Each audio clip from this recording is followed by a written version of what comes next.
Tak kuat hadapi kebijakan busuk si pelawak, seorang perwira senior intelijen Ukraina tewas bunuh diri. Begini kronologinya.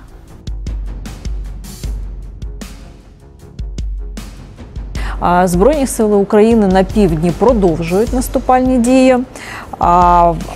Після звільнення Роботино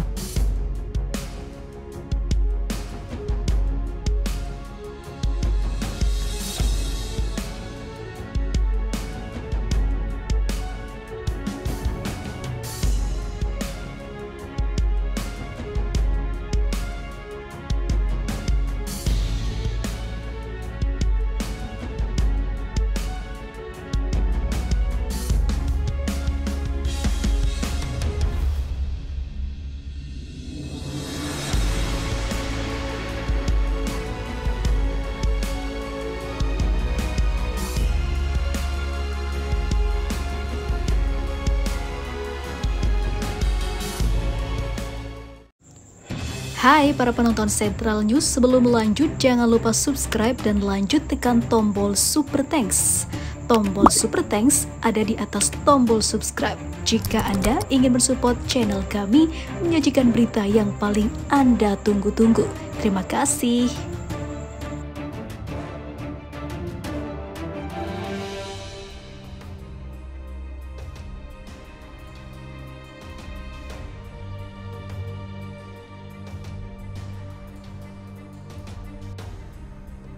Wakil Kepala Departemen Komunikasi Khusus Dinas Keamanan Ukraina (SBU) menembak dirinya sendiri hingga tewas di tempat kerjanya di Kiev, Ukraina. Dikutip dari Russia Today, Kolonel Dmitry Bakayev dalam catatan yang ditinggalkannya sebelum tewas menuduh atasannya telah melakukan penganiayaan. Penganiayaan secara mental dan juga fisik itu membuat dirinya putus asa. Berita yang pertama kali dirilis oleh media lokal Ukraina, Strana.ua, mengutip sumber keamanan negara itu menulis, peristiwa itu terjadi pada 25 Agustus, di mana Dmitry Bakayev ditemukan tewas di kantornya dengan luka tembak di kepala. Petugas SBU itu menembak kepalanya sendiri dengan pistol Makarov, senjata dinasnya. Dalam catatan yang ditinggalkannya, Bakayev menyalahkan atasannya yaitu pejabat senior SBU Vasily Mailuk atas kematiannya karena telah melakukan penganiayaan sistematis dan juga melanggar martabat kemanusiaannya berulang kali. Sehari setelah insiden itu, SBU mengakui tewasnya petugas senior Dinas Intelijen Ukraina tersebut, namun sampai saat ini enggan menyebutnya sebagai aksi bunuh diri. Ukraina menutup rapat kejadian yang sangat tidak etis ini. Aparat keamanan Ukraina tutup mulut tengah menyelidiki kasus meninggalnya Dmitry Bakayev secara senyap, dan beberapa petugas SBU telah diminta keterangan terkait tuduhan yang dilemparkan Bakayev terhadap atasannya tersebut.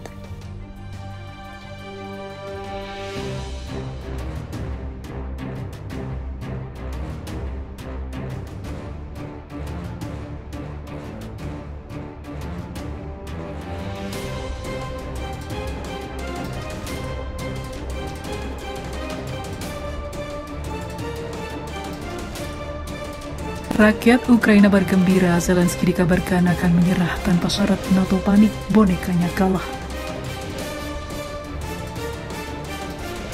Sejak awal rakyat Ukraina mengirimkan atau menginginkan pemimpinnya untuk segera menyerah sebelum kondisi Ukraina makin memprihatinkan dan menjadi negara yang hancur.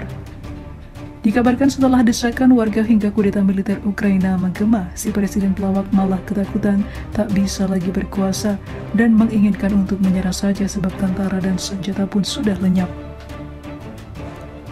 Skenario terburuk Zelensky bisa pula dilenyapkan Rusia jika terus memainkan perannya tanpa peduli dengan warganya sendiri. Mantan perwira intelijen Amerika Serikat dan juga inspektur senjata PBB Scott Ritter menyebutkan Ukraina akan menyerah tanpa syarat. Adapun hal itu menyusul adanya pernyataan dari NATO mengenai persyaratan Ukraina masuk ke dalam organisasi itu, yakni Ukraina dapat bergabung dengan NATO asalkan menyerahkan wilayahnya ke Rusia secara cuma-cuma. Lantas merespon hal itu, Presiden Ukraina Volodymyr Zelensky menyatakan Ukraina tak akan pernah memperdagangkan wilayahnya. Pasalnya, Ukraina juga tak memperdagangkan rakyatnya dan akan mengikuti suara rakyat.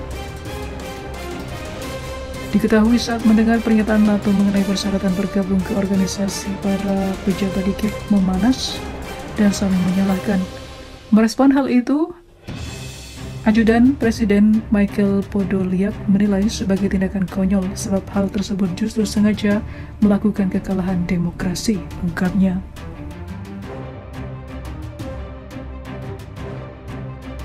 Lagi-lagi Zelensky kehilangan anak buahnya setelah 1.000 prajurit Ukraina bentangkan bendera putih dan menyerah sepenuhnya ke Rusia.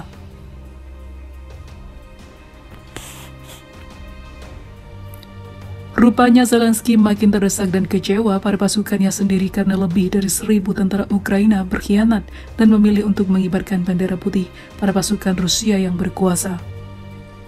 Hal ini membuat kekuatan Ukraina semakin lemah dan menyebabkan NATO makin jauh dengan tujuannya menggunakan Ukraina sebagai alat untuk melawan Rusia yang kenyataannya malah ikut merembet ke negara anggota NATO lainnya yang kini terancam kehancurannya. Sementara itu, Kementerian Pertahanan atau Kemenhan Rusia menyatakan lebih dari 1.000 tentara Ukraina telah menyerah, sebuah kota pelabuhan strategis di Ukraina Timur yang telah dikepung oleh pasukan Rusia selama lebih dari sebulan. 1.026 prajurit Ukraina dari Brigade Marinir ke-36 secara sukarela meletakkan senjata mereka dan menyerah, kata Kementerian Pertahanan Rusia itu dalam sebuah pernyataan pekan lalu yang dikutip Moscow Times.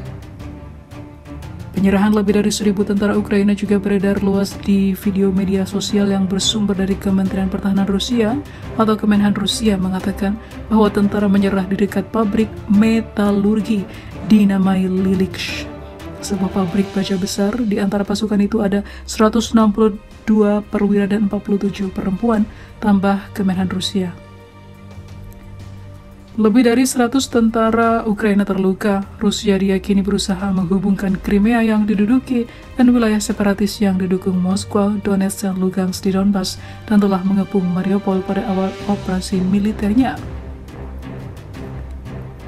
Ribuan warga sipil diyakini tewas di kota itu yang telah menyaksikan beberapa pertempuran paling intens dalam konflik tersebut.